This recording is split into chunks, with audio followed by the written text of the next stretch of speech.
बिस्मिल्लाहिर्रहमानिर्रहीम। अस्सलाम वालेकुम। मैं हूं मिराज शाहिद और आप देख रहे हैं बंगश टीवी।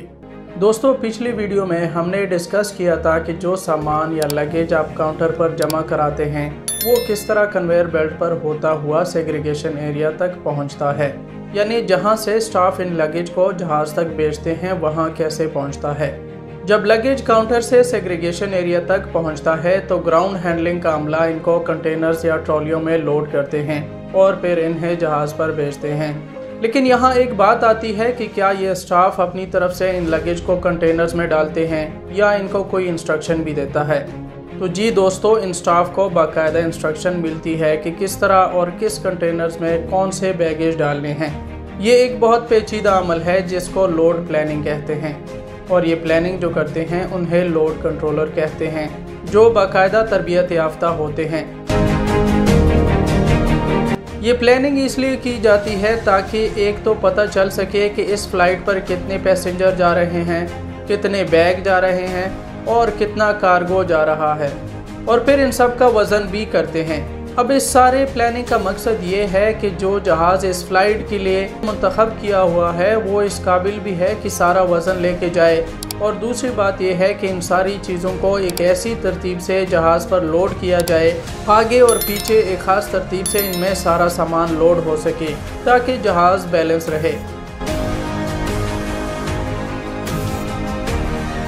प्लानिंग में इस बात का भी ख्याल रखा जाता है कि एक ही डेस्टिनेशन के पैसेंजर्स का सामान साथ साथ एक कंटेनर में डाला जाता है ताकि आगे ट्रांजिट यानी स्टॉप वाली फ़्लाइट पर पूरे कंटेनर को मुंतकिल करके टाइम बचाया जा सके।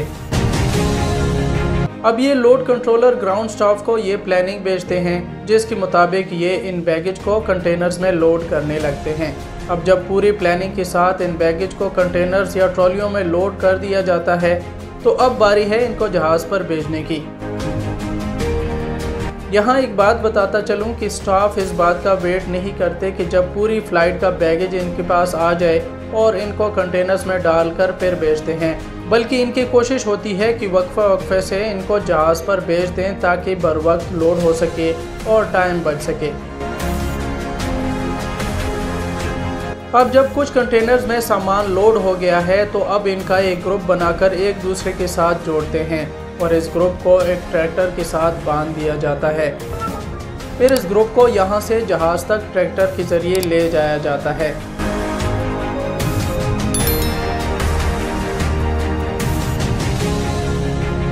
अब जब ये ट्रैक्टर्स जहाज़ तक पहुँच जाते हैं तो अब वक्त आ गया है कि सामान को जहाज़ के कार्गो डब्बे में लोड किया जाए, जिसे कार्गो कंपार्टमेंट कहते हैं।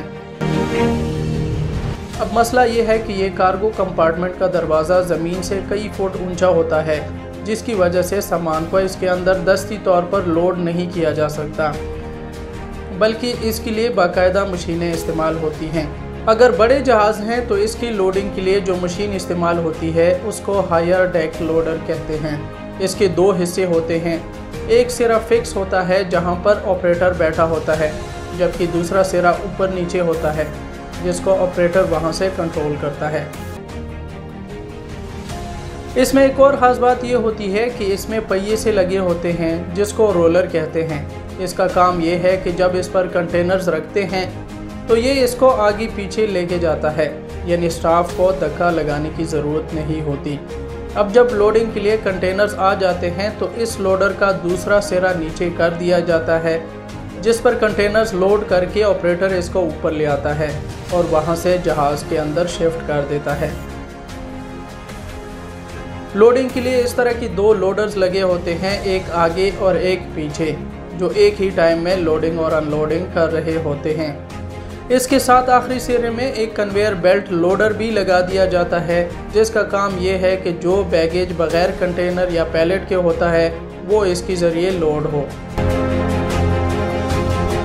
अब अगर दरमियानी साइज़ का जहाज़ है जिसे नैरो बॉडी एयरक्राफ्ट भी कहा जाता है, चूँकि इसका साइज़ इतना बड़ा नहीं होता कि इसमें कंटेनर्स आ सकें, जिसकी वजह से इसमें पीस बाई पीस लोडिंग होती है। लेकिन ये जहाज़ भी ज़मीन से ऊंचे होते हैं, जिसकी वजह से इसकी लोडिंग के लिए कन्वेयर बेल्ट लोडर इस्तेमाल होते हैं। ये एक बूम जैसा होता है जो कि दोनों सिमतों में घूम सकता है। अब जब लोडर को जहाज़ के साथ कनेक्ट कर दिया जाता है तो इन ट्रॉलियों से बैगेज इस पर रखा जाता है, जिसको ये ऊपर लेके जाता है और ऊपर कंपार्टमेंट में स्टाफ इन बैगेज को तरतीब से रखते जाते हैं। ये कन्वेयर बेल्ट दरमियानी जहाज़ यानी नैरो बॉडी जहाज़ों में लोडिंग के लिए दोनों जगहों यानी आगे और पीछे इस्तेमाल होते हैं। जी दोस्तों, ये वीडियो आपको कैसी लगी? इसी तरह की मज़ीद वीडियोस देखने के लिए मेरे साथ रहिए, क्योंकि आगे आने वाली वीडियोस में आपको ऐसी मालूमात बताऊंगा जो आपके मालूमात में बहुत इजाफ़ा करेंगी। साथ रहने के लिए मेरे चैनल बंगश टीवी को सब्सक्राइब करें। अपना बहुत सारा ख्याल रखिएगा। इजाज़त दीजिए। अल्लाह हाफ़िज़।